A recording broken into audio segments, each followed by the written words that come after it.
His name is Terry. He wears a neck brace. But that was 40 years ago when they used to have a show.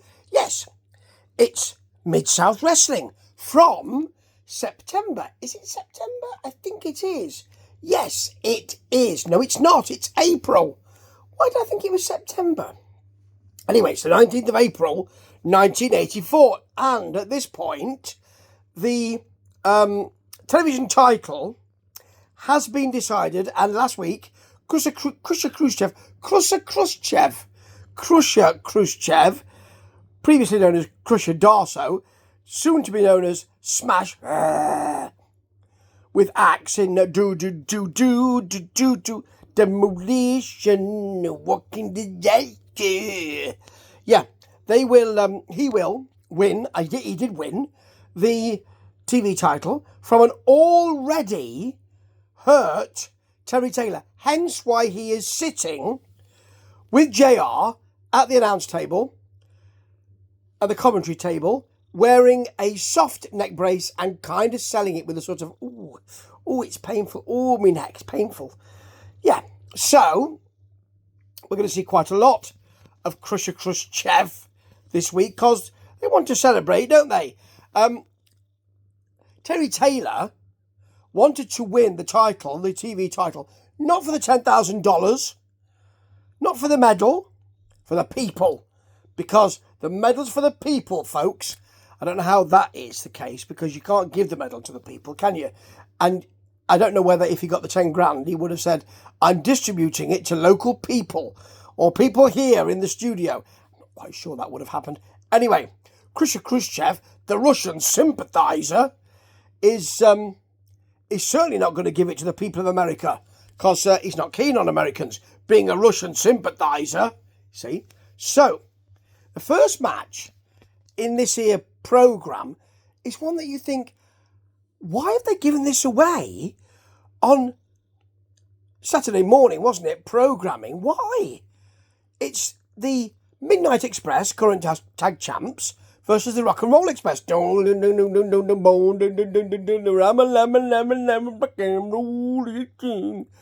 Who are very popular, and they're facing the Rock and Roll Express.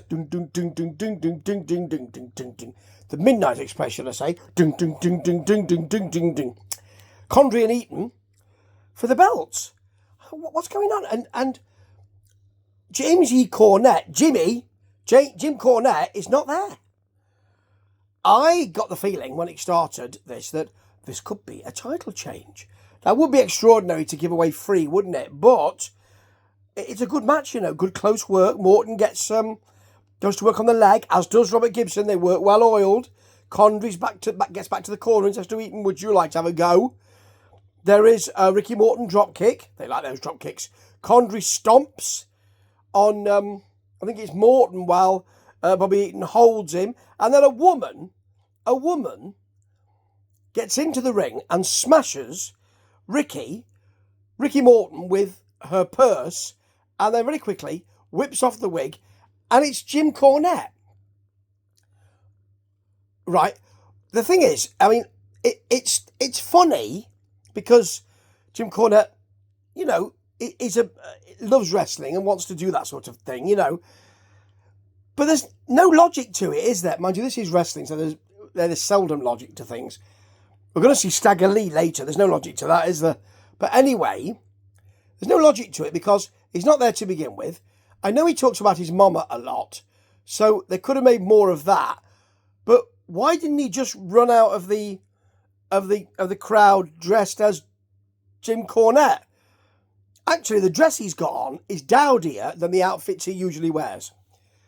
But why did he have to dress up as a woman? He could have just, there's James E. Cornette, he's here, and he was hiding under the ring, etc., etc. He's got a bad bout of diarrhea and he's just got out of the toilets. That sort of thing. What? I don't know. Certainly, so now I know why they offer this on free TV, because there's no real winner. Well, there is. It's the Midnight Express. But there you go. Right, Mr. Wrestling 2. As you know, Mr. Wrestling 2 now wants to be called Mr. Wrestling. No longer number 2. He's no longer number 2. And he's got Mr. Wrestling 2, who's his protege, who apparently he's been training for 2 years. Well, he was training Magnum TA for ages, so maybe he was training them together, I don't know. Magnum TA never mentioned him, did he? He never said, there's a big bloke called Mr. Wrestling 2. He's been training with me. Anyway, he's fighting Steve Brimson. There's a big clothesline. I mean, he's supposed to be a tough, strong guy, and he is finely muscled, Mr. Wrestling 2. He picks him up. It looks like to put him in the torture rack, because that's his finishing manoeuvre. Can't lift him, drops him, looks bloody awful. Has to suplex him for the win. We don't want a suplex, that's not your finisher.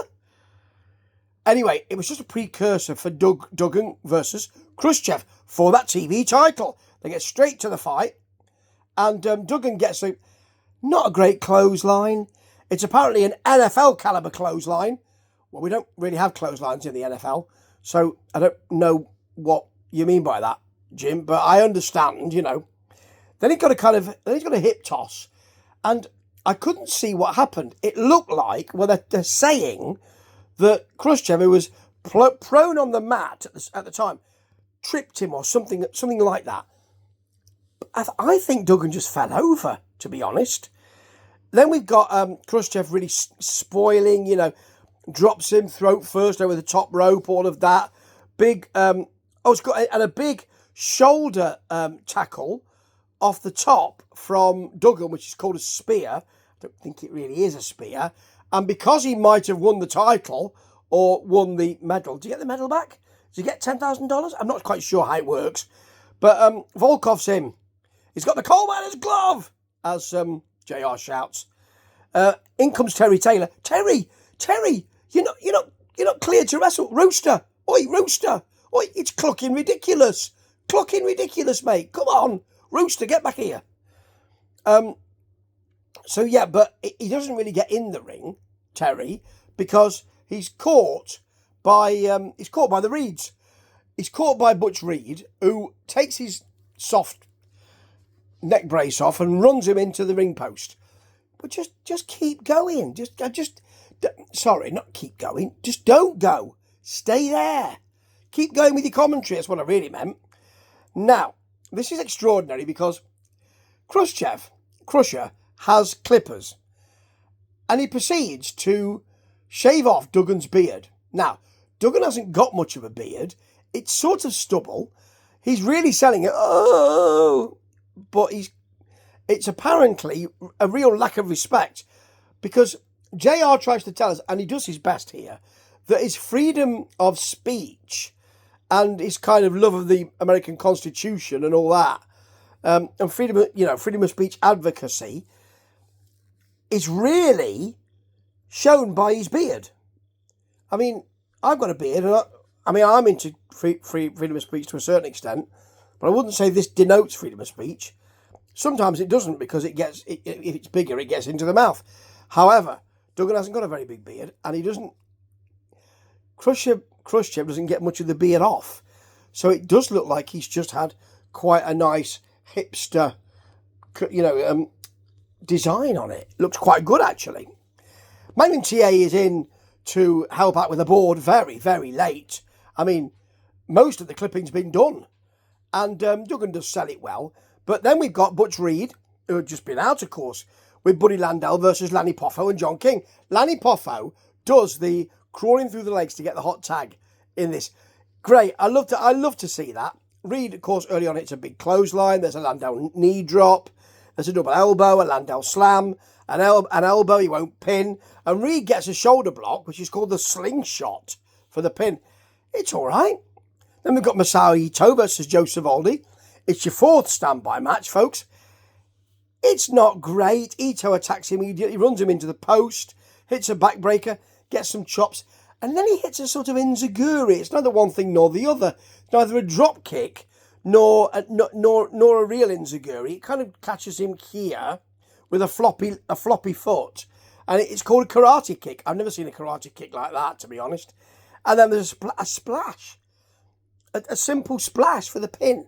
I'm not sold on Masao Ito, to be honest, and neither am I sold on Stagger Lee, who's got a multicoloured, I think it's green and red actually, singlet on with "Is It Me" on the singlet. So they are playing it looks like JYD.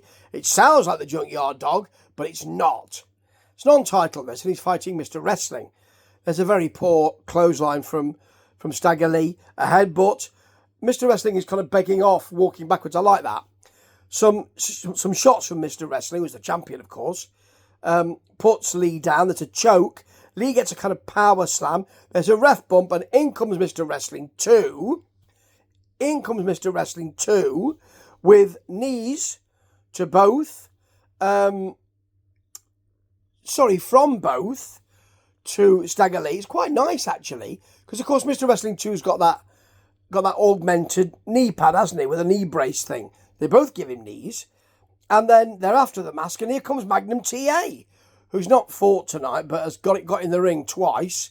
And they all bail. And then he comes over to Jim Ross to talk, does JYD. Stagger Lee. Sounds like JYD. Rhymes like JYD. And that is your episode. Oh, my word, it's poor. Oh, my word, it's poor. But it's got some kind of warmth and excitement to it. I don't know why. I just know I really like it, even when it's blooming awful. Like, Rooster, stop it. Come here. Terry, get back to the table. Ta-ta.